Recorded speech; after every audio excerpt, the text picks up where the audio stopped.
Hermanos, hermanas, paz y bien. Jesús y sus primeros discípulos del entorno de Juan el Bautista. Homilía para el domingo segundo del tiempo ordinario, pasado mañana, escuchando el Evangelio según San Juan, en el capítulo primero, versículos 35 al 42. Al día siguiente estaba Juan con 2 de sus discípulos, y fijándose en Jesús que pasaba, dice: «Este es el Cordero de Dios». Los 2 discípulos oyeron sus palabras y siguieron a Jesús. Jesús se volvió y al ver que lo seguían les pregunta: «¿Qué buscáis?». Ellos le contestaron: «Rabí», que significa maestro, «¿dónde vives?». Él les dijo: «Venid y veréis». Entonces fueron, vieron dónde vivía y se quedaron con él aquel día. Era como la hora 10. Andrés, hermano de Simón Pedro, era uno de los 2 que oyeron a Juan y siguieron a Jesús. Encuentra primero a su hermano Simón y le dice: «Hemos encontrado al Mesías», que significa Cristo, y lo llevó a Jesús. Jesús se le quedó mirando y le dijo: «Tú eres Simón, el hijo de Juan, tú te llamarás Cefas», que se traduce Pedro. Palabra del Señor.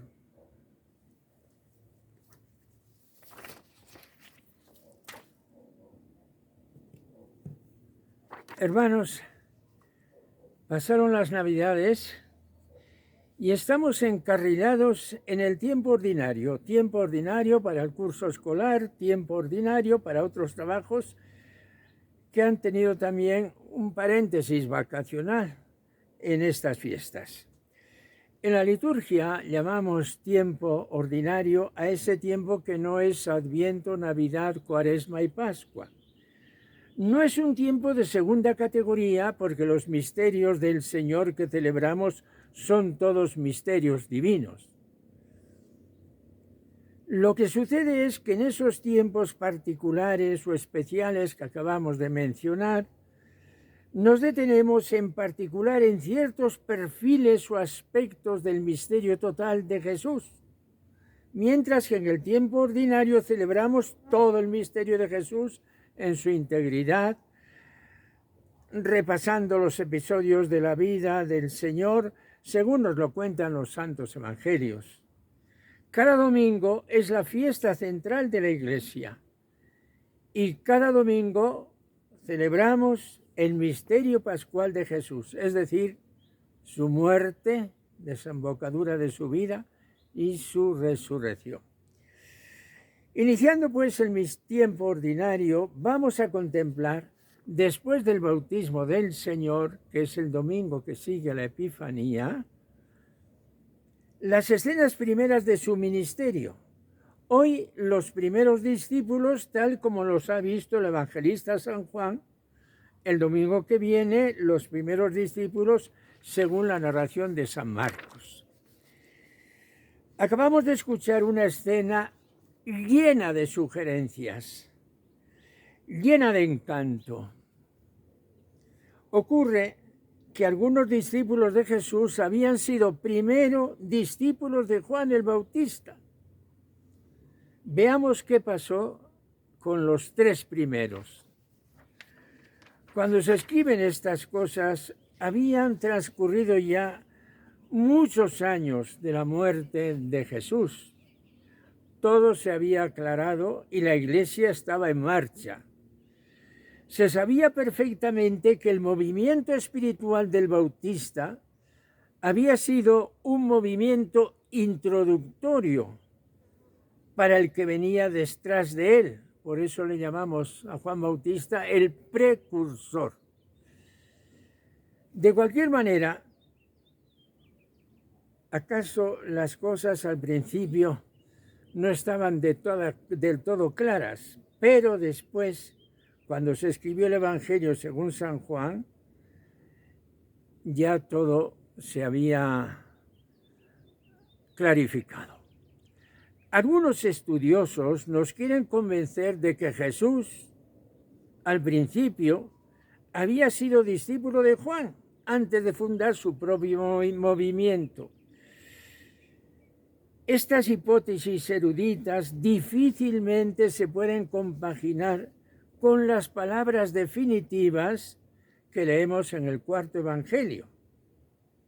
Estaba Juan con 2 de sus discípulos y fijándose en Jesús, ¿qué pasaba? Dice, este es el Cordero de Dios. Si seguimos leyendo el Santo Evangelio, leeremos otras frases también absolutamente rotundas de Juan con respecto a Jesús. Bueno, si desde el primer momento Juan el Bautista declara a Jesús como Cordero de Dios, el Cordero que los judíos sacrificaban en la Pascua, Cordero de Dios que quita el pecado del mundo, dirá en su momento, pues difícilmente podemos recomponer esa hipótesis de que Jesús primero fuera discípulo de Juan el Bautista y luego se desprendiera de él para crear su propio movimiento. Jesús se volvió hacia aquellos 2 discípulos de Juan que le seguían y les dijo, ¿qué buscáis? Son las 2 primeras palabras de Jesús en la vida pública según este Evangelio, el cuarto Evangelio. ¿Qué buscáis? Palabras que atraviesan los siglos y que resuenan hoy en nuestros oídos. ¿Qué buscáis? ¿O qué buscas? Buscamos lo que no tenemos. Podemos decirle, buscamos la felicidad, que no nos lo da ninguna de las cosas de esta vida, ni el dinero, ni el poder, ni la ciencia, ni las diversiones con las que queremos entretenernos. Buscamos algo que a lo mejor no sabemos exactamente qué es, pero el ser humano es un ser en búsqueda.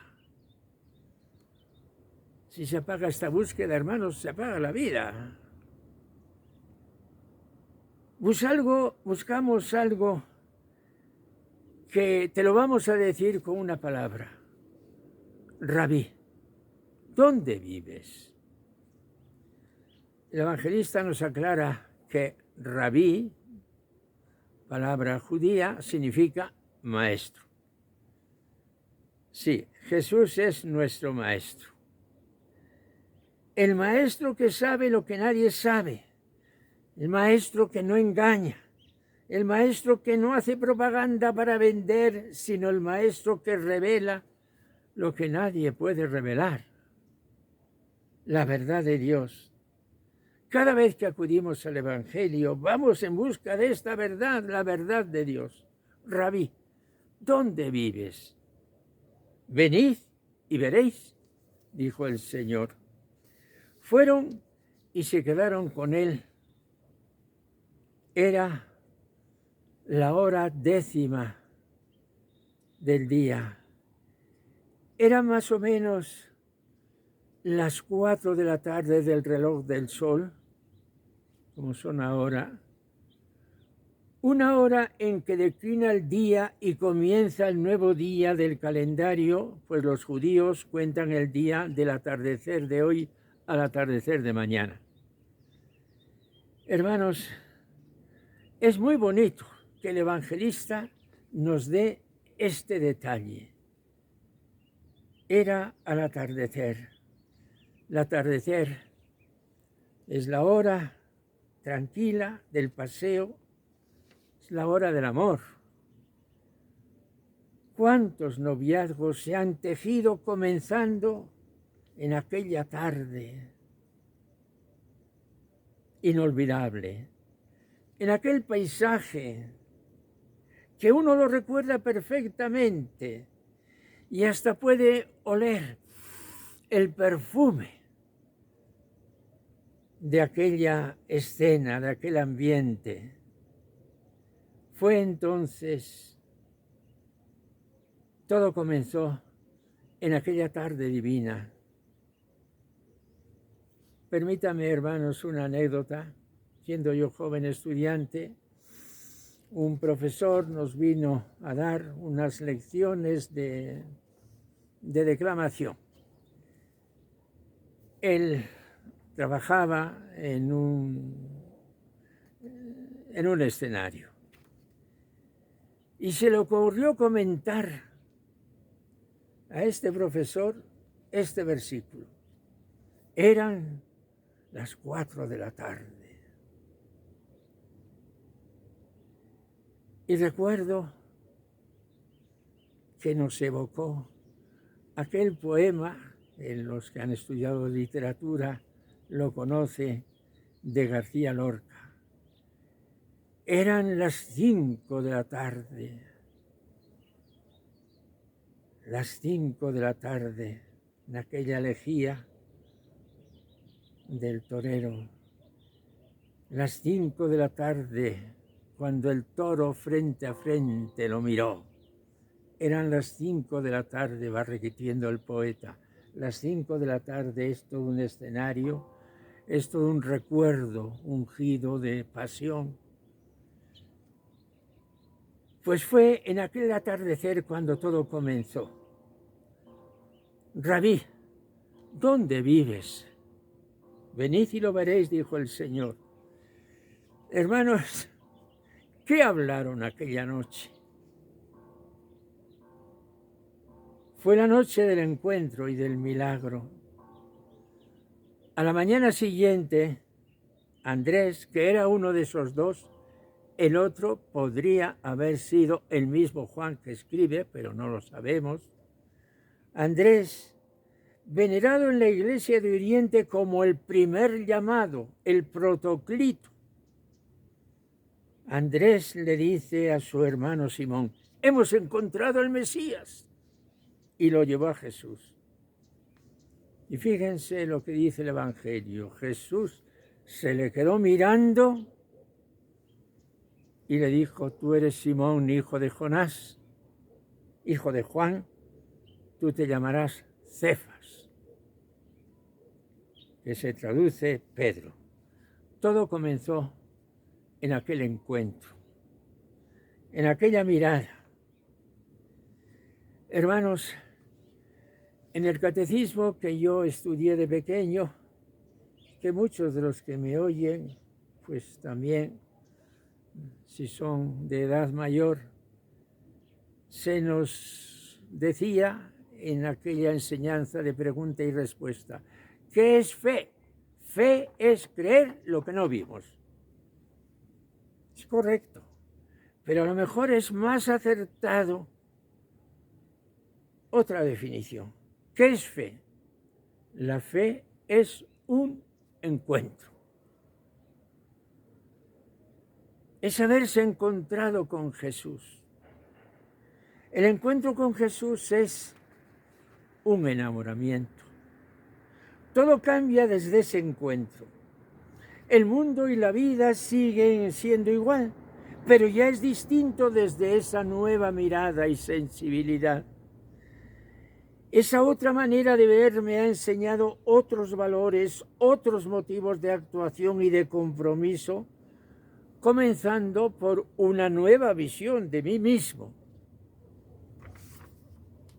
A Nicodemo se lo explicará Jesús diciéndole que esto es un nuevo nacimiento. ¿Cómo puede nacer uno siendo ya mayor? El que no nazca de nuevo no puede entrar en el reino de Dios. Y la vida cristiana es justamente eso, un encuentro con Dios en su Hijo amado, que te transforma desde dentro y te lleva a unas determinadas opciones de vida. En la línea de lo que vamos diciendo, no quisiera terminar esta homilía, hermanos, sin una aplicación muy concreta que la tomamos de la segunda lectura de hoy. Hemos comenzado a leer las cartas de San Pablo y hoy estamos en la primera carta a los Corintios, capítulo 6. Hablando del cuerpo humano, San Pablo se pregunta, ¿qué es el cuerpo? Y de una manera muy realista habla. Si tú entregas el cuerpo a una prostituta, te haces un cuerpo con ella, ¿eh? Dice unas palabras durísimas. ¿Qué es el cuerpo? Uno podría decir, yo soy el dueño de mi cuerpo. Yo soy libre y hago con mi cuerpo lo que me place, lo que yo decido. Pero San Pablo, desde la fe, dice, ¿acaso no sabéis que vuestro cuerpo es el templo del Espíritu Santo que habita en vosotros y habéis recibido de Dios? Y no os pertenecéis, pues habéis sido comprados a buen precio. Por tanto, glorificad a Dios con vuestro cuerpo. Hermanos, ¿quién puede aceptar esto? Yo no soy el dueño de mi cuerpo. El que no tiene fe no puede aceptar este pensamiento, que le parece impositivo. El que se ha encontrado con Jesucristo dice, es verdad, mi cuerpo es templo del Espíritu Santo, más precioso que todos los templos de piedra que hay en el mundo, y no lo puedo profanar con el pecado. Hermanos, concluyamos mirando a Jesús, mirándole en el cielo, mirándole en el sagrario. Mirando a Jesús como discípulos que queremos seguirle en todo, a Él como maestro. Un maestro que con su muerte y resurrección ha ratificado su doctrina. Y a este Jesús que nos dice, ¿qué buscáis? Le respondemos, Señor Jesús, sé tú el verdadero encuentro y compañía de mi vida, y haz que toda mi existencia sea el seguimiento de tu ejemplo y tu doctrina. Amén. Hermanos, paz y bien desde México, desde este atardecer que ya en los minutos de la homilía va declinando bastante fuertemente. Y dentro de pocos minutos ya vendrá la noche. Pero en el corazón está el día. Las campanas suenan porque hay cerca una abadía, seguramente que están llamando a las vísperas. A todos ustedes, hermanos, hermanas, paz y bien, feliz domingo, día del Señor.